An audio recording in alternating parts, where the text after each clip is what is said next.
Da, da, da, da, da, da, da. Greetings, fellow test subjects. Test subject 1337 here for Aperture Gaming. They make it. We test it. You play it. And now it is time to blow off some steam as Aperture Gaming presents a B.O.S. review. In the previous game that I reviewed, it was a hybrid of a multiplayer FPS / deck builder game.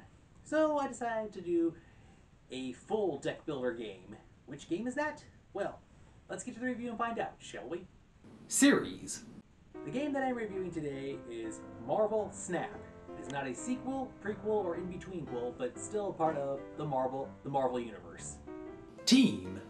This game was published by Newverse, and it was developed by Second Dinner Studios Incorporated, which I gotta admit kind of sounds like a Lord of the Rings Second Dinner. Yeah, Second Dinner Studio Inc. Plot. There is not really a plot to the game. The opening intro seems like it's some kind of mystical cube they're fighting over, but that would just be the first Avengers movie. But no, there's no plot. It's basically the Marvel Universe equivalent of Death Battle, where Marvel characters fight it out at Marvel locations. How does this work? Well, we'll cover that in the next section. Gameplay controls. The gameplay controls is mostly heavily reliant on the mouse. I got this on Steam on the gaming computer. But I think this game is cross-platform. Anyway, multi-platform. So the game works like this. There are 3 areas on the battlefield, and you have 6 turns, you and the opponent. You draw your cards, and like each card has like a point value for how much it costs to play and how much it is. So, and sometimes the environment affects it. So like, you'll have the center square opens up first, and it says adds 2 points to your card. And you can lay down 4 cards in each environment area. So let's say you play with this one character. It says if this is in the center square, it adds 2 more points. So that, let's say that the card's worth 6 points. So basically, you're sitting on 10 points right there. 2 from the space and 2 from it being in the center. So the objective is to gain control of 2/3 of the field. Whoever does that wins.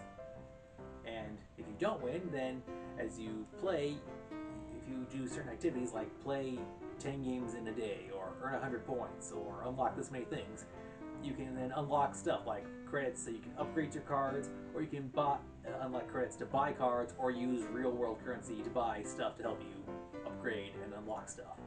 Graphics. The graphics are interesting because when you inspect a card, it shows who illustrated the card and who inked the card. And actually, I gotta give credit because I love how they're giving credit to the art people who worked on this. So yeah, but that's for the character cards. The cards for like the environment, I don't think I've seen the credits for that yet. But it's like, here's what: you don't see like a sprawling landscape or wherever the card is placed, and you don't see the characters in a 2D or 3D format. You just see them on the card. Sure, so you can upgrade the card so it's a 3-dimensional card, but like it's just a card. You don't see the character. But like when you move the card, something might happen. Like if it's the Hulk, it'll go big and green, or if it's some other character, you'll see some power or super effect going on. But yeah, it's like very minimum on the graphics. Like you have the for the menu area, and then for like when you're actually playing. But yeah, good for the card illustrations, but not so much greatness for the game itself. Audio. The audio does a bare minimum job. It has like one sound set for like when you're outside of playing, like when you're in the navigation menu and setting up your deck, and then there's like the action music for when you're playing against someone else. Some of the cards, they will say like Hulk smash or it's clobbering time. Like there are some audio cues from some of them, or like sound effects of powers or explosions or whatever. But yeah, not too much else. Like there's one area where there is a conversation between 2 characters, but yeah, it seems a little minimum on the audio. Multiplayer. Yes, this game, its purpose is multiplayer. DLC. No, there was no outside DLC. The only DLC is how if you by doing stuff in the game, you can gather materials to unlock stuff, or like I said, there's in-game purchases with real-world money. So no outside DLC, just the stuff in the game as is. Issues. There are a couple of issues. So like once when I was trying to read the abilities on my cards in my hand, the game was like slowing down, taking its time. I would click the card and there was like a delay of action. It didn't happen all at first, but as I gamed along, it started happening. I was like, okay, is it either me or is this an effect of the game? And as I pointed out in audio and visuals, like it does a bare minimum of both. Like so I have my phone with me, and I have a mobile Avengers game on there, and it actually provides like a bunch of locations, real 3D environments, and 3D characters. It actually provides that. This game, it's like the electronic equivalent of playing a card game.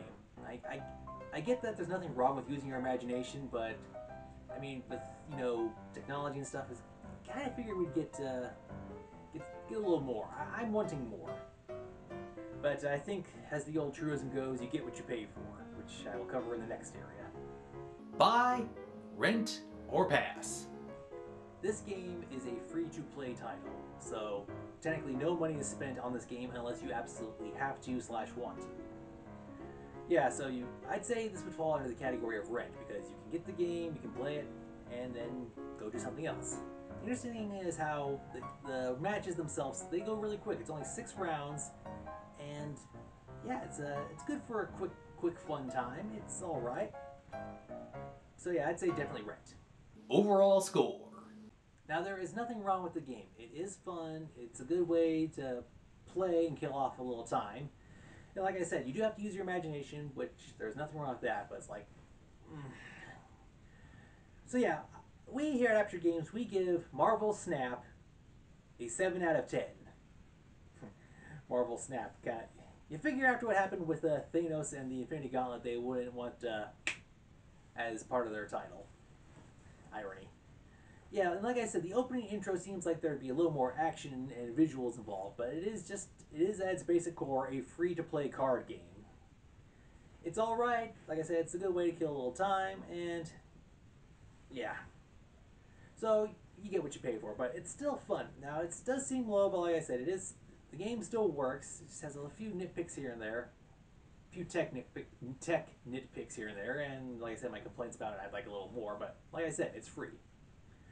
Alright, well that's all the time we have for this episode. Until next time, this has been Test Subject 1337 for Aperture Gaming Scene. Thank you for watching, and thank you for blowing off some steam with a B.O.S. review. Until next time, thanks for watching, game on, and have a nice day.